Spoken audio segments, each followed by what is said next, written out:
The Poem of the Man God, the second year of the public life. Chapter 186, The Demoniacs of Gadara, 11th of June, 1945.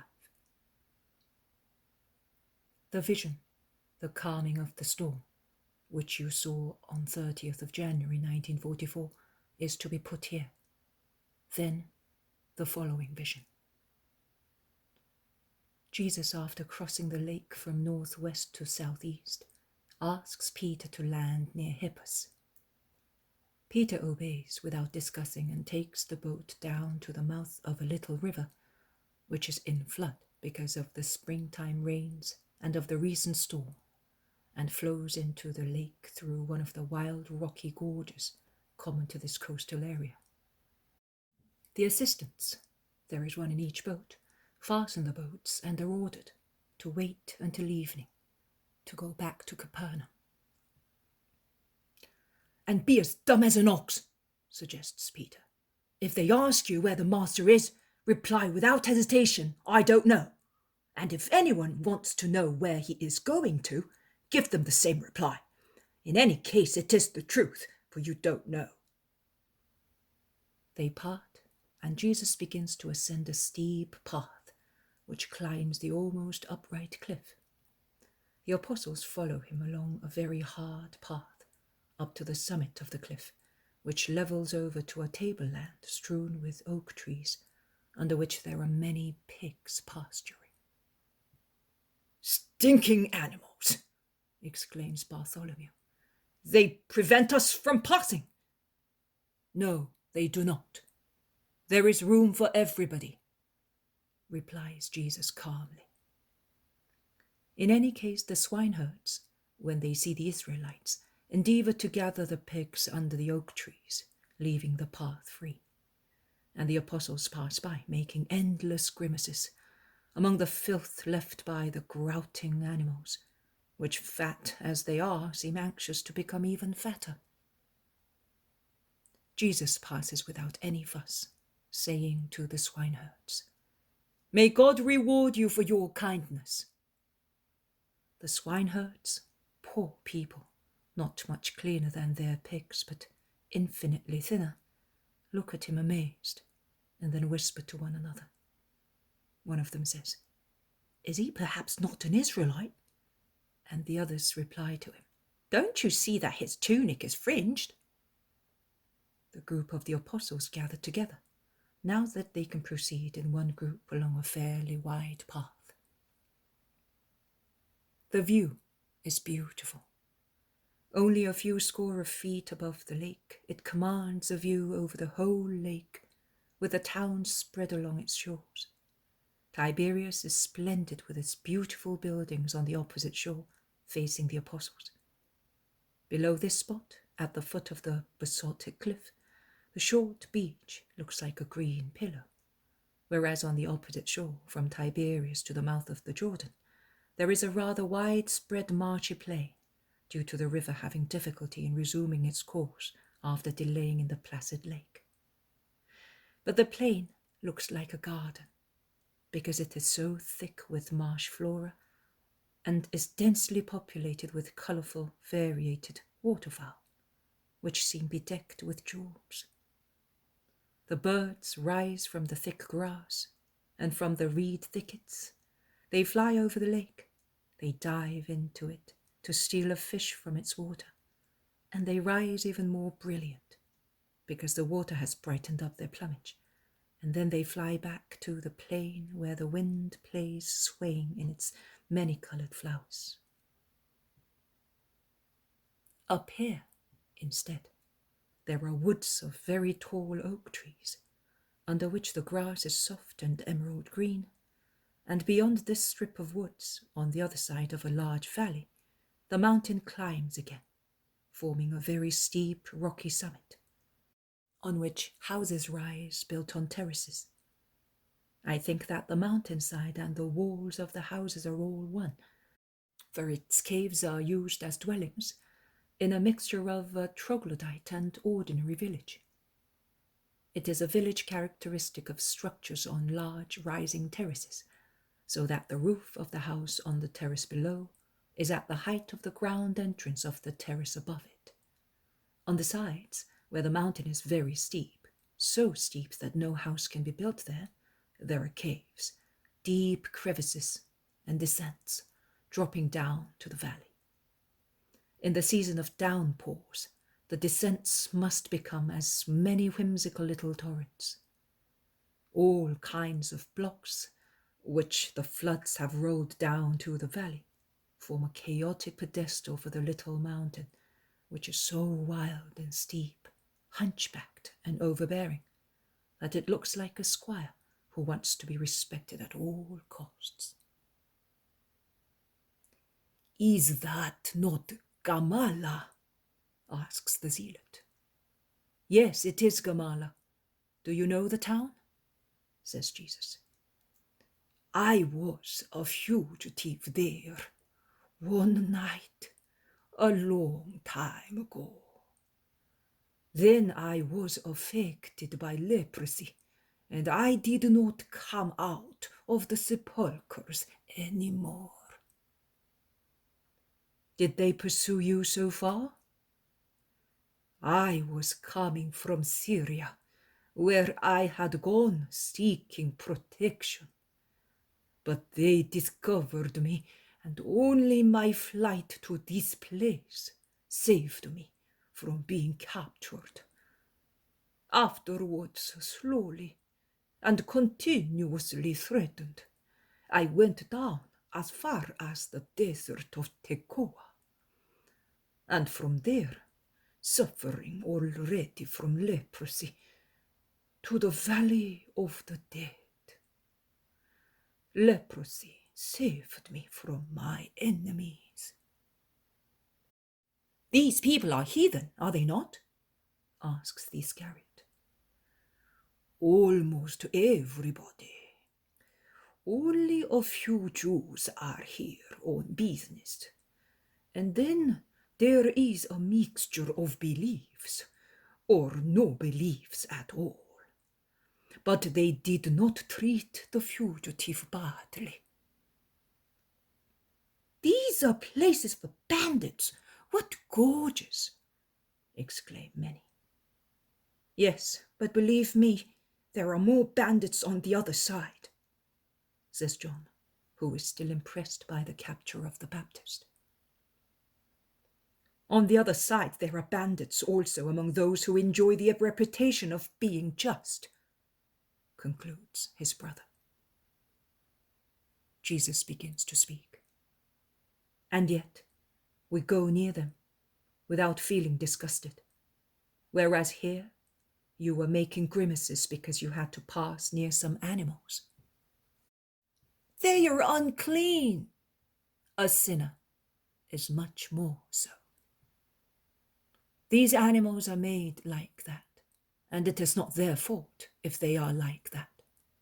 Man, instead, is responsible for being unclean because of his sins." "Why then are they classified as unclean for us?" asks Philip. "I have mentioned that once. In this commandment, there is a supernatural reason and a natural one. The former reason is to teach the chosen people to live bearing in mind its election and the dignity of man, also in a common action like eating. A savage feeds on everything. It is enough for him to fill his stomach. A pagan, even if he is not a savage, also eats everything, without considering that overeating foments vices and inclinations which degrade man. Nay, pagans endeavour to arrive at this frenzy for pleasure, which is almost a religion for them. The more learned amongst you are aware of obscene celebrations in honour of their gods, which degenerate into lecherous orgies. A son of the people of God must be able to control himself, perfecting himself through obedience and prudence, bearing in mind his origin and his end, God and heaven. The natural reason is not to stimulate the blood by means of food that causes a heat unbecoming of man, who is not forbidden also carnal love, but must always moderate it with the freshness of his soul, tending to heaven. Man must therefore make sure that the sentiment that joins him to his wife, in whom he must see a fellow creature like himself, not a female, is love, not sensuality. But the poor animals are neither guilty of being pigs, nor the effects that the flesh of pigs may cause in man's blood in the long run. And the swineherds are much less guilty. If they are honest, what difference will there be in the next life between them and the scribe who is bent over his books but does not learn to be good? I solemnly tell you that we shall see swineherds among the just and scribes among the unjust. But what is running? They all move away from the side of the mountain because stones and earth are rolling down and bouncing on the slope as they look around amazed. There, over there, 2 men, completely naked, are coming towards us, gesticulating. Mad! Or demoniacs, replies Jesus to the Iscariot, who was the first to see the 2 demoniacs come towards Jesus. They must have come out of some cave on the mountainside. They are howling, and one who is running faster rushes towards Jesus. He is running so fast and moving his arms up and down so much as if they were wings that he looks like a strange, ugly big bird stripped of its feathers. He collapses at Jesus' feet, shouting, "You are here, Master of the world! What have I got to do with you, Jesus, Son of the Most High God? Has the hour of our punishment already come? Why have you come to torture us before the time?" The other demoniac, both because his tongue is tied and because he's possessed by a demon who causes him to be dull-witted, does nothing but throw himself on the ground, face down, and weep. He then sits up, remains inert, playing with the little stones and his bare feet. The demon continues to speak through the lips of the other man, who writhes on the ground in a paroxysm of terror. I would say that he wants to react, whereas he can but worship, attracted and rejected at the same time by Jesus' power.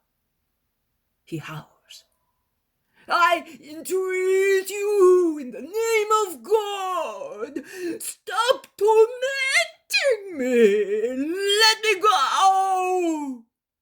Yes, but out of this man, unclean spirit, go out of them, and tell me your name. Legion is my name, because we are many. We have possessed these men for years, and through them we break bonds and chains, and there is no strength of man capable of holding them. They are a terror because of us, and we make use of them to have you cursed. We revenge ourselves on them for your anathema. We degrade man below a beast to mock at you, and there is no wolf, jackal, hyena, vulture, or vampire like these which we possess. But don't cast us out! Hell is too horrid! Get out! In the name of Jesus, get out! Jesus' voice thunders, and his eyes fire splendor. Arrest! Let us go into the herds of pigs, you mad! Go! With a beastly howl, the demons part from the 2 wretched men, and in a sudden whirlwind, which causes the oak trees to sway like reeds, they run into the large herd of pigs that, with real demoniac cries, begin to run, as possessed beings, through the oak trees, pushing, wounding, biting one another, and hurl themselves into the lake. when after reaching the edge of the cliff they have but the water below as a shelter. The swineherds are overwhelmed and dumbfounded, and while they shout, seized by fear, hundreds of animals fall headlong into the calm water in a succession of splashes, causing the water to surge and foam. They sink, refloat, showing in turn their round bellies or their pointed snouts with terrified eyes, and in the end get drowned. The swineherds run towards the town, howling. The apostles go towards the place of the disaster and come back, saying, "Not one of them is saved. He has done them a bad turn." Jesus replies calmly, "It is better if 2,000 pigs perish than one man. Give them some clothes. They cannot stay like that." The zealot opens his bag and gives one of his tunics. Thomas gives another one.